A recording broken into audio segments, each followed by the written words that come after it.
last thing that you remember? Have you ever worked with anyone who's been abducted?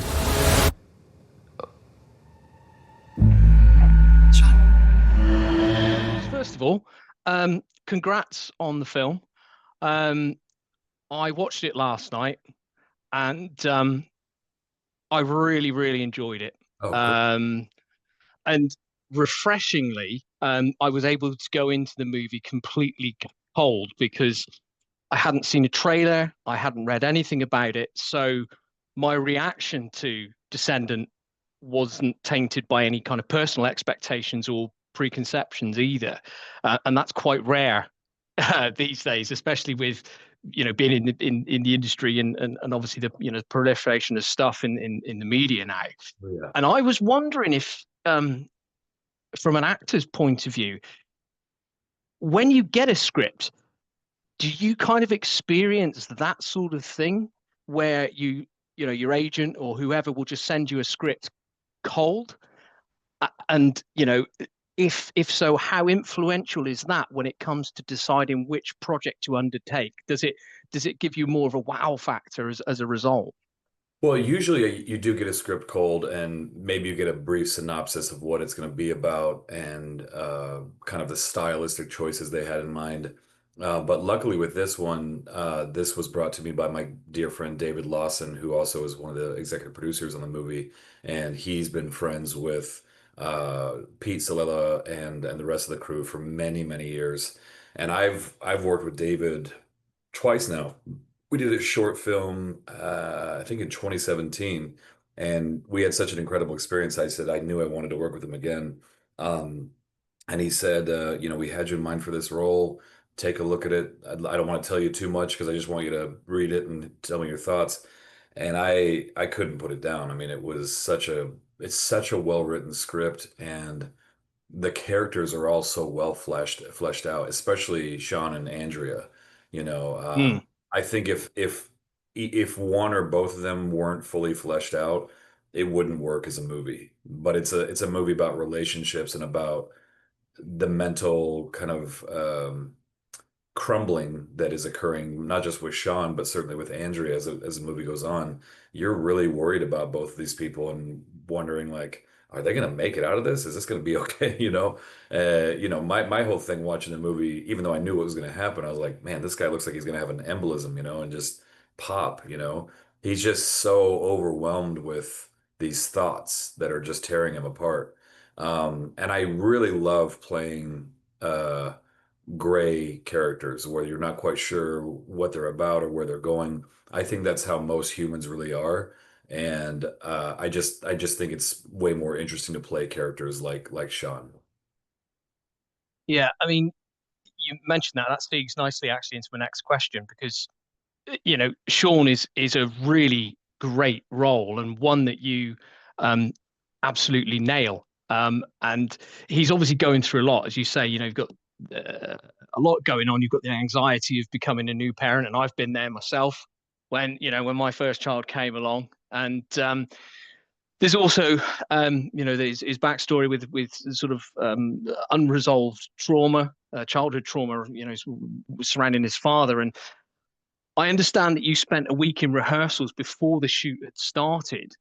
And I just wondered how important was that time in helping you find the character and tap into the emotional depth and nuance that the role required, because it deals with obviously such delicate themes.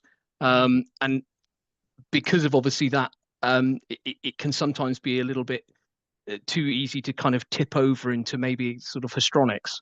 Yeah, and I thank you for saying that because I think we were really concerned with how certain scenes in the third act were going to play out. Because if they didn't work, the whole movie wouldn't work. Specifically, there's a scene in the bedroom with Sean and Andrea about two-thirds of the way through the movie where she basically says, I'm trying to be there for you. I'm trying to understand what you're going through, but all I want to do is collapse and fall apart because I'm the one having the baby, not you. She's the one going through so many emotional and physical changes, and all she wants to do is lean on her partner. But Sean is catatonic. He can't help. And to your point, Pete was so insistent, and we were hopeful, but he was insistent on this too because Pete's an actor as well, so he really understands and appreciates the importance of rehearsal time. And so often in indie films, you just don't get that. In films in Yeah. general, especially in indies, if it's not paid for, might as well just, it's not going to happen. But Sarah and I both were like, this, whether it's, we can do this for free for weeks, it's fine. We just want to make sure these scenes are nailed. And I think our insistence on getting those done and really workshopping them in a real way helped so, so much. And I wish every movie could be like that, where you get to work and rehearse for at least a week or two, because it only makes the scenes pop better when you do it that way. I'm from a theater background, so is Sarah, Yeah. and it really does help so much when you have rehearsal time. Yeah, and that really comes through with the on-screen chemistry between you two. And um, I think I'd read, just you mentioned that bedroom scene where she's kind of breaking down. Am I right in thinking that it kind of reduced some of the crew members to tears? I don't. I'm not sure if they did. I didn't witness any tears, but I mean, if it did, that'd be great. Did you hear that from someone or? I'd read it earlier on today. You'll have to excuse me. There's been a lot going on, but I'd read it. I don't know what, I don't think it was in the production notes, but I'd read it that there was this one particular thing that had kind of got some of the crew a little weepy eyed, and it certainly wouldn't surprise me if it was that scene. It was really moving, really moving. Well, thank you. That's wonderful to hear. And we were hoping at the end of the day, we don't just want to be like a genre movie that's about alien abduction. We really want to make this movie about relationships and about specifically this couple's relationship and how they move around each other and support each other or don't support each other during this really crucial time in their life. I think bringing a child into this world, and you can attest to this too, is literally the most important and terrifying and Yeah. groundbreaking thing a person can do in their life. So, we really, and Pete did a great job of really tapping into his autobiographical, story with the telling of this. He'll tell you himself, this is a story about his fears and anxiety around his first child being born, especially during the pandemic when he was just lost his job. He was freaking out, and the abduction and the despondence that he feels is really an allegory for how he was the emotions that were coming up for him during that time, because he felt totally disconnected from himself. I wasn't sure how to show up as a father, as a partner for his wife. And I applaud him for pouring so much of himself into this script, because it definitely shows. Yeah, no, I completely agree. And uh, on that note, you mentioned about autobiographical sort of elements to it and drawing from his own experience. How often do you do that yourself as an actor? Is it quite commonplace, or is it something that you draw upon on maybe something that's particularly more emotionally challenging? I do try to draw on personal experiences as much as possible, because I feel like it only lends itself to a more naturalistic performance. But I also make sure that I have a clear boundary between my character and who I am as a person, because I feel like sometimes you can warp your brain a little bit by marrying them too much. Um, but yeah, anytime you can bring in some personal trauma or experience into a role, it's going to be better. Yeah.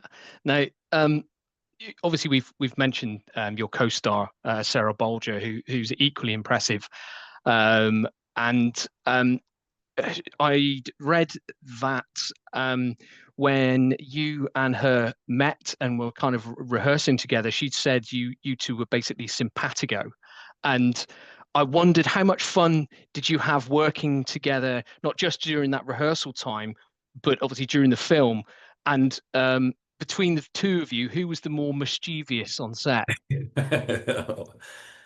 That's a great question. I think that I have a tendency to be a bit of a jackass and crack jokes in between takes. So she's a very serious actor. I mean she's so good at what she does. She's incredible.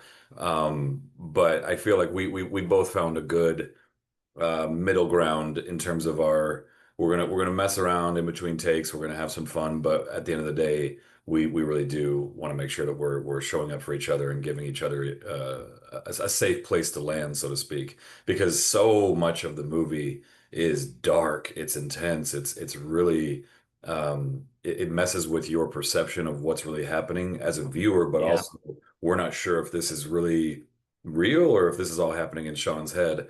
And I think it's precisely because of the lightness that we had in between takes that we were able to go to these dark places. I think sometimes when you play, like on The Walking Dead, if you play dark, if you play anger or sadness, it's going to be boring and it's going to come across as very flat. Whereas if you kind of keep it light and do a little dance in between each take, you can dive into the darkness much easier and then let it go and just kind of shift from that. Yeah, it's I guess it makes it a far more enjoyable experience. And if you're enjoying what you do, then that's obviously going to come through in your performance. And Yeah. clearly, again, I keep coming back to the performances, and and that really does shine through.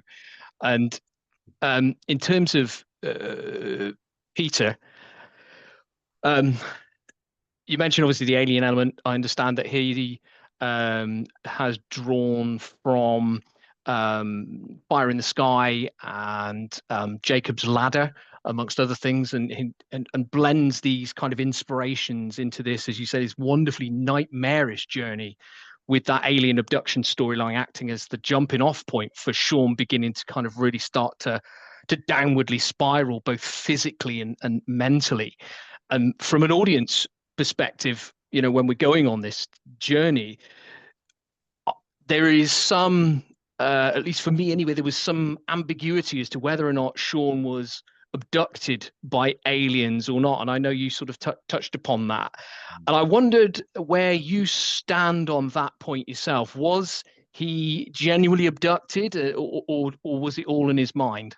Or are you I've just going asked to? Well, I've asked Peter this as well, and I'm just curious what his, I mean, and he's very Kubrickian in his response, and which I love. Like Stanley Kubrick's my favorite director, largely because when you watch his movies, you're left with more questions than answers, and you Yeah, you want to discuss it, you want to look into it more. The Shining is literally my favorite horror movie, but Jacob's Ladder is a very close second.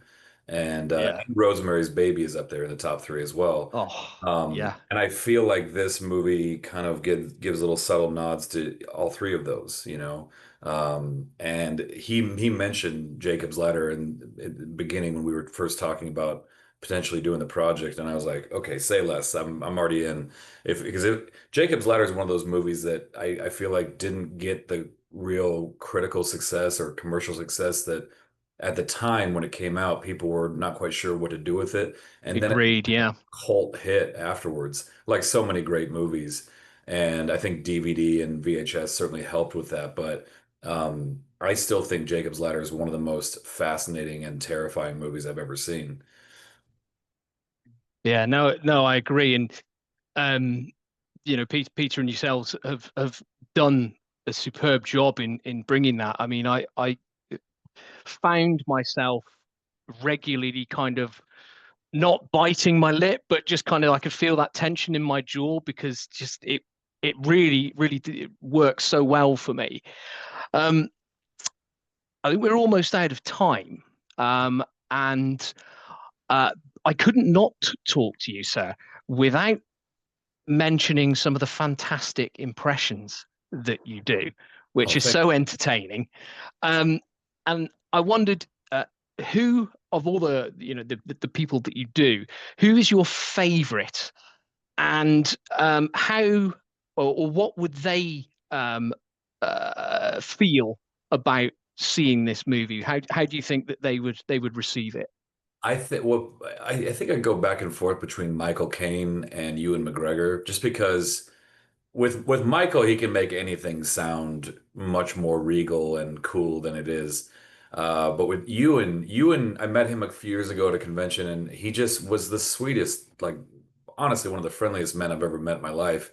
And there just seems to be a great sense of joy with everything he does. He's just absolutely full of whimsy and joy. And I feel like he would watch this movie and say, "My God, that was terrible. That was so scary. I was so frightened by the aliens, and I didn't like all the abduction part, but the movie was great." So yeah, I hope that's the response. Oh, that was great, sir. That was great. Thank you so much for taking the time to speak to me today, Ross. Best of luck with the film. When it comes out, I think it's going to go down exceptionally well with the genre crowd and wider audiences, and parents. I certainly hope that we get to speak again in the future, sir. I hope so too. I'm so glad you liked it too. I think, you're exactly the audience that we're aiming at, is people who've had kids or are about to have kids, and what that emotional and mental journey looks like. So I'm glad that it resonated with you. Yeah, no, absolutely it did, and it makes interviews like this a whole lot more joyful when you've really kind of pulled into it. So again, thank you to all involved, and it's been an absolute pleasure. You too. Thank you so much. Just want to protect my family. From what?